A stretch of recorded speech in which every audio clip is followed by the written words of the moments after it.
Баяғы бір заманда әке-шешесін жоғалтып алған бір бала болыпты. Көмектесіңдерші, жаурап қалдым, көмектесіңдерші. Ол бала қыстың ортасынан кетіп бара жатып бір байдың үйіне жолығады. Үйінде біреу болса екен, өтінем, Құдай-ау. Тук, кім бар екен? Тұқ. Кім мұны ұйықтап атқан кезде келген? Қазір есікті ашсаң көрейін. Кімсің сен? Көмектесіңізші, мен далалда жаурап киімім жоқ, табағым жоқ. Әке-шешеме адасып қалдым. Кір, кеттік, тамақ берем. Жүр артымнан, тамақ берем. Жүр, тамақ берем саған. Әне тамақтар тұрса бәрін жеп ал. Қарның аш шығар. Сөйтіп түн батады, және де бай мен жетім бала ұйықтап жатады. Және де жетім баланы бір дауыстар оятады. Ол не дауысы деп астына қарай түсе бастайды.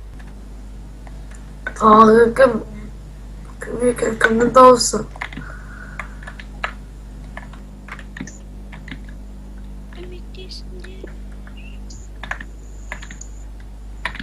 Қарынға көмектесіңдер. Кәмесіндерді қарам. Аш есті бізге жаққанымызға көп болды осында.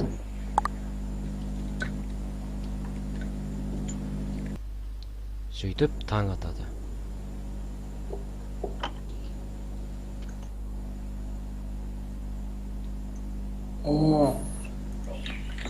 Давай шығыңдар. Тізіліп тұрыңдар қатарға. Тізіліп. Жемдер. Тізіліп. Жемдер, тез. Осынан қашқандарыңды көрейін, өлтірем бірден. Давайды, шығыңдар, бол, тез. Осы қашқандарыңды көрейін, өлтірем. Тез, жүр. Жүр деп саған ей. Жүр.